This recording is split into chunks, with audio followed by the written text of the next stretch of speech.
विवाह का मंडप लगा हुआ था। उस मंडप के चारों ओर बहुत सारे लोग आपस में घेरे हुए खड़े थे। कुछ लोग कुर्सियों पर बैठकर दुल्हन आने का इंतजार कर रहे थे। उसमें से कुछ बाराती थे जो लड़के की तरफ से आए हुए थे और कई उससे ज़्यादा ही लोग लड़की की तरफ से गांव वाले थे। जयप्रकाश बाबू अपनी बेटी संध्या की शादी में खर्च करने में कोई कमी नहीं की है। बैंड बाजा सहित बारातियों के खाने पीने की उत्तम व्यवस्था की थी। उन्होंने कोई सामान घट ना जाए अपने बेटे राहुल को बार बार डांटे जा रहे थे। सभी सामान आ गया है ना, और देखना कुछ घटे नहीं, इज्जत का सवाल है बेटा। और तुम्हारे दोस्त सब किधर गए हैं? कोई दिखाई नहीं क्यों नहीं दे रहा? एक से एक सवाल जयप्रकाश बाबू अपने बेटे से कर रहे हैं। बस बाबूजी, वो लोग आते ही होंगे, मैंने उन्हें आने के लिए कह दिया है, राहुल ने जवाब दिया। इतना कहकर राहुल बारातियों की सेवा करने में जुट गया। दुल्हन को देखने के लिए सभी को बेसब्री से इंतजार हो रहा था और सभी आपस में बात कर रहे थे, खासकर जो दूल्हे के तरफ से आए हुए लोग थे। मोहन बाबू ने तो अपने बेटे विनय के लिए हूर की परी से भी ज़्यादा खूबसूरत लड़की को ढूंढा है। राम बाबू धीरे से बोलते हुए चुप हो जाते हैं। वहीं पर बैठे हुए दूसरे बाराती भी बोल पड़ा, हाँ हाँ क्यों नहीं, राम बाबू अपने गांव में एक वही तो है जो सबसे ज़्यादा पढ़ा लिखा और तो और सबसे बड़ा पोस्ट पर भी। हम लोगों को भी मोहन बाबू पर गर्व होना चाहिए और उससे हमें शिक्षा भी लेनी चाहिए।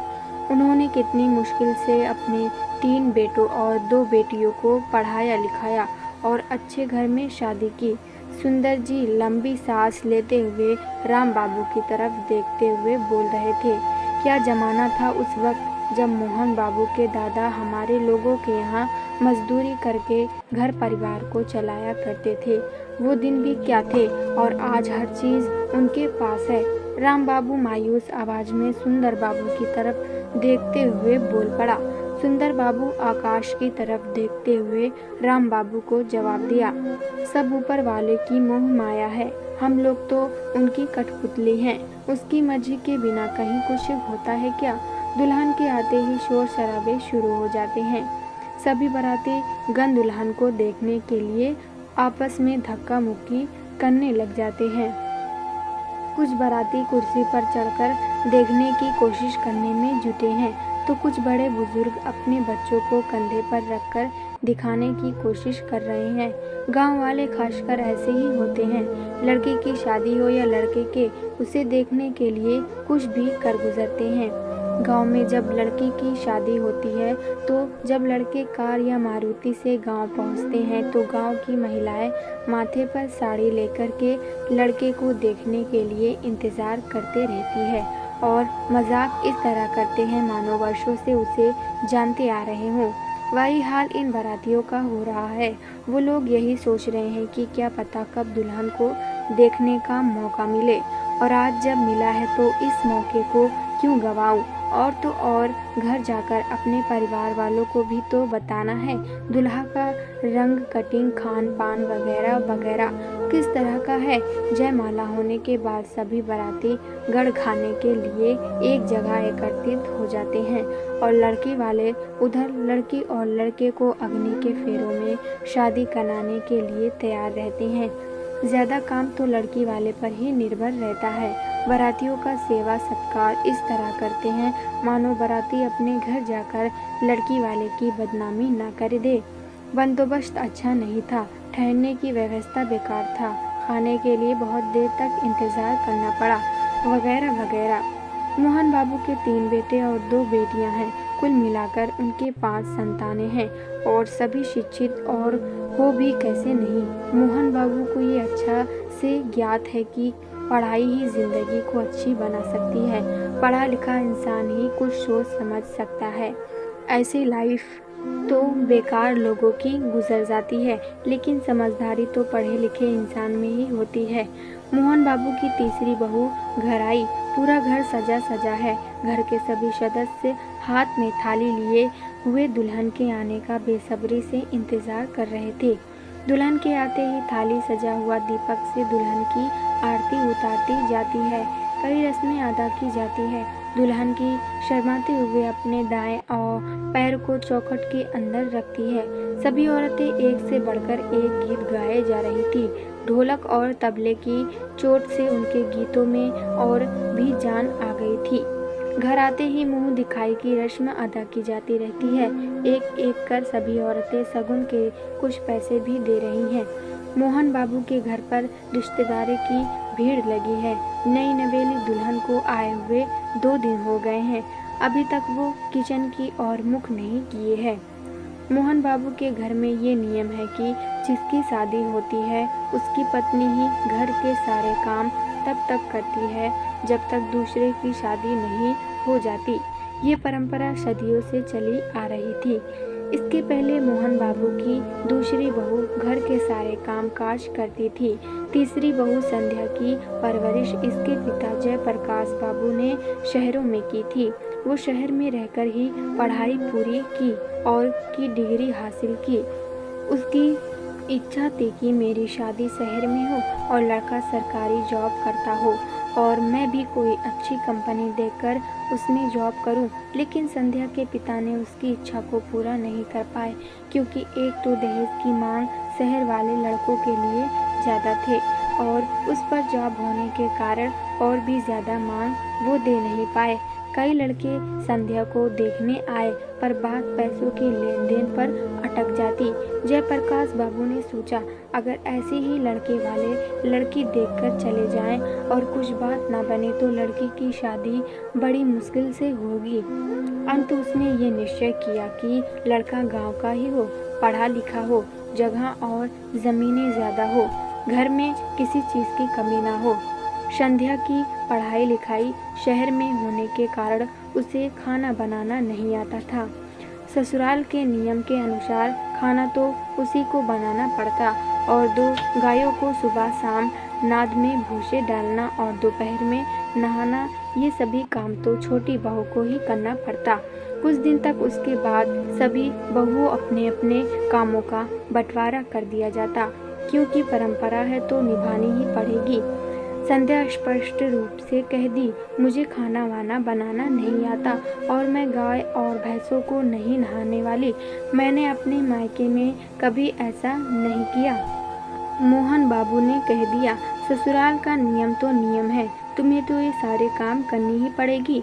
मेरे 2 बहुओं ने इतने दिनों तक घर को सज सवा कर रखा, अब से तुम्हारी बारी है। उस दिन का ही तो बात है, उसके बाद मैं स्वतः ही सभी को अपने अपने कामों को सौंप दूंगा। संध्या गुस्से से अपने कमरे की तरफ चल जाती है और अपने आप बुदबुदाते जा रही थी, आने दो रमेश को, आप लोगों की शिकायत ना की तो कहना। अंदर से दरवाजे की कुंडी लगा लेती, अपने मायके वालों को फोन लगा रही है, साथ ही साथ गुस्से से बोले जा रही है, इन लोगों ने हमें समझ किया रखा है, घर की नौकरानी, अपने मायके में कभी कुछ नहीं की, यहाँ क्या बर्तन मांजने काम करे और गाय गहरू हमसे ना होगा। संध्या की मम्मा कॉल को रिसीव करती है। संध्या गुस्से से आग बबूला हो जाती है, कितनी देर से फ़ोन कर रही है, कहाँ चली गई थी तुम? बेटा घर में ही तो थी, आने में समय लगता है ना थोड़ा, और तुम इतनी गुस्से से क्यों बात कर रही है? सब खैरियत से तो है ना? वहाँ कोई तुम्हें परेशान तो नहीं कर रहा है? कुछ भी अच्छा नहीं है मम्मा, यहाँ पर सभी बोलते हैं घर के सारे काम तुम्हें ही करना है, नहीं करेगी तो अपने घर चली जाओ, अपने बाप को बोलो ले जाए यहाँ से, ऐसे बोलते हैं वहाँ के लोग। कैसे विचार हैं उन लोगों के? संध्या की मम्मा बोल पड़ी, और भी बहुत कुछ बोलते हैं मुझसे, बोला नहीं जाता, मुझे यहाँ नहीं रहना है, डैड को बोलो हमें यहाँ से ले जाए, नहीं तो मैं इतना कहकर संध्या फ़ोन को काट देती। बेटी की ऐसी हालत देखकर संध्या की माँ परेशान हो जाती है। वो अपने पति जयप्रकाश को कहती है, कैसा रिश्ता अपने जोड़ा है, मेरी बेटी ज़रा सा भी खुश नहीं है, वहाँ पर जाते ही घर का सारा काम करना पड़ रहा है, 2-4 महीने क्या नहीं रुक सकते वो लोग? और देखो तो दामाद जी भी उन्हीं लोगों के पक्ष में हैं। मेरी बेटी की तो सुनने वाला कोई नहीं। वहाँ हाय राम, मेरी बेटी कैसे रहेगी? वहाँ आप कुछ बोल क्यों नहीं रहे हैं? झल्लाते हुए संध्या की मम्मा अपने पति जयप्रकाश से कहती है। अरे भाग्यवान, तुम कुछ बोलने दोगी तभी तो कुछ बोलेंगे। उस समय से तुम ही बोले जा रही है। जयप्रकाश बोल पड़ा। पेपर टेबल पर रखते हुए जयप्रकाश बोला, अब बताओ हुआ क्या आखिर? इतनी परेशान क्यों हो रही हो? जयप्रकाश शांति स्वर में पूछा। मेरी बेटी को गए हफ्ते भर भी नहीं हुए हैं, ससुराल वाले परेशान करने में लगे हुए हैं। मेरी बेटी क्या फ्री में ब्याही हुई गई है? पैसे दिए हैं और बर्तन गहने सो अलग। सुनिए जी, एक बार देख आइए, मेरा मन नहीं मान रहा है। किस हाल में होगी हमारी बेटी? अच्छा ठीक है, राहुल को भेजकर मालूम करते हैं आखिर बात क्या है। तुम चिंता मत करो, ठीक हो जाएगा। और उसके गए हुए भी तो 1 हफ्ते ही हुआ है। नहीं जी, आप एक बार होकर आइए। कहीं कुछ ऊंच नीच हो गया तो राहुल ने नहीं संभाल पाएगा। ठीक है, मैं कुछ बंदोबस्त करता हूँ। इतना कहकर जयप्रकाश कमरे की तरफ चल पड़ा। सुबह होते ही जयप्रकाश अपनी बेटी के घर की तरफ चल पड़ा। रास्ते में तो उसे मिठाई भी तो लेनी थी, क्योंकि पहली बार अपनी बेटी के घर जा रहे थे। उसके घर के बाजू वाला ही मिठाई की दुकान खोला हुआ था। वहीं ठहरकर मिठाई लेने लगा। कहूँ जयप्रकाश बाबू, बहुत दिनों के बाद आए, घर के बाजू में रहते हो, मिलने की भी फुर्सत नहीं है। भाभी जी नहीं आने देती क्या? मिठाई वाला घनश्याम साव मजाकिया लहजे में बोल पड़ा। नहीं श्याम भाई, ऐसी बात नहीं है। जब से बिटिया की शादी हुई है, घर से कहीं जाने का मन नहीं करता। और तो तुम्हें मालूम ही है, मेरे नालायक बेटे को मेरे नाक में दम कर रखा है। दिन भर आवारागर्दी करते रहता है, पढ़ाई लिखाई से कुछ मतलब ही नहीं है उसका। बदमाश दोस्तों के साथ जयप्रकाश बाबू के बातों को बीच में काटते हुए ही श्याम बोल पड़ा। कोई बात नहीं प्रकाश, एक दिन उसमें भी सुधार आ जाएगा। हम दोनों भी बचपन में क्या कम शरारती थे। याद है नई पड़ोसन जो मोहल्ले में आई थी, हम दोनों छुप छुप कर कितना देखा करते थे और आज कितने शरीफ बने बैठे हैं। कोई कहेगा पहले वाला घनश्याम साव है, देखो तो हम दोनों में कितना सुधार आ गया है। घनश्याम साव हंसते हुए कहा, मैं भी यही सोच रहा हूँ कि राहुल की शादी कर देते हैं। घर गृहस्थी का बोझ जब पड़ेगा तो जिम्मेदारी अपने समझ में आ जाएगी। प्रकाश जी बोल पड़े। सही बोले जय भाई, आइडिया कोई बुरा नहीं है। मुंह में पान चबाते हुए घनश्याम साव बोला। ठीक है, मैं निकलता हूँ, आधे घंटे बाद मेरी बस है। राम राम भाई, कहते हुए जयप्रकाश चल पड़ा। समधी के घर पहुँचते ही जयप्रकाश का भव्य स्वागत हुआ। मोहन बाबू बोल पड़ा, क्यों समधी जी, बिना बताए एकाएक मेरे घर पधारे? हमसे कोई क्या भूल हो गई है? एक कॉल तो कर देते। नहीं समधी जी, ऐसी बात नहीं है, बिटिया की बहुत याद आ रही थी तो जल्दबाजी में मैं घर से निकल पड़ा। सिर्फ मेरी पत्नी ही जानती है कि मैं यहाँ आया हूँ। राहुल को तो पता भी नहीं है, नहीं तो वो भी आने की जिद करता। आखिर उसकी बहन भी तो यही है। संध्या अपने पिता के लिए एक गिलास ठंडे पानी लेकर आई और देखकर चुपचाप चली गई। उसके इस व्यवहार से उसके पिता दुखी होते हैं, सोचने लगते हैं कि बिना बात किए चली गई। जयप्रकाश जी बोल पड़े, मैं सोच रहा था समधी जी, संध्या को कुछ दिन के लिए अपने घर ले जाना चाहता हूँ। ये क्या बात हुई प्रकाश जी, अभी तो हफ्ते भर भी नहीं हुए हैं। संध्या भी तो मेरी बेटी है, रहने दीजिए 2-4 महीने। वीना को बोलकर किसी दिन पहुंचवा देंगे। आखिर मेरा घर आपके घर से दूर ही कितना है। दामाद जी किधर गए हैं? आप कहे तो मैं ही उससे बता करूं। ये अपनी बहन को पहुंचाने के लिए गया है, कल तक में आ ही जाएगा। कल तक रुक जाइए, उसके आने के बाद चले जाइएगा, उससे बात भी हो जाएगी। मोहन बाबू बोल दिया। संध्या के पिता कुछ कहने ही वाले थे कि संध्या आकर बोल पड़ी, हमें नहीं रहना और कुछ दिन हमें अपने मायके जाना है और कितने दिनों का बर्दाश्त करूं। तुम ये क्या कह रही हो बेटी? हम लोगों ने ऐसा क्या कह दिया जो इतनी बड़ी बात कह दी? कहूँ नहीं तो छोड़ दूँ। मैं अपने मायके में कभी कुछ नहीं किया और यहाँ आते ही घर के सारे काम मुझे ही करने पड़े।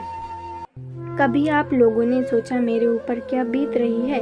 ये तो घर के फायदे कानून थे बेटी जो वर्ष से चली आ रही है और मेरे सभी बहुओं ने भी तो सारे काम किए। उसने तो कभी इनकार नहीं किया और कभी इस तरह से बात नहीं की। वो सब के सब अनपढ़ थे, मैं पढ़ी लिखी हूँ, मुझसे ये काम नहीं होगा। संध्या गुस्से में बोले जा रही थी। मोहन बाबू आपसी मतभेद पड़ता देख प्रकाश जी से बोले, प्रकाश जी आप अपनी बेटी को कुछ दिन के लिए साथ ले जाइए। कुछ दिन अपने मायके में रहेगी तो मन हल्का हो जाएगा।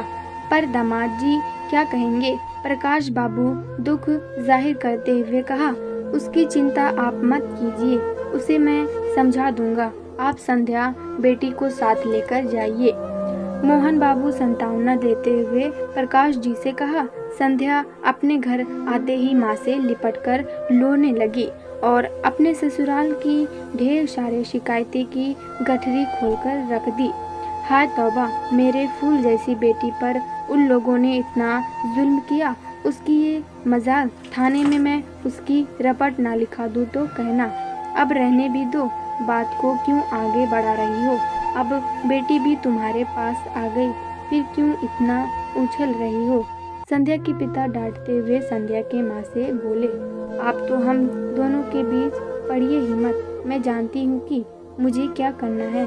संध्या की माँ गुस्से से प्रकाश जी से बोली।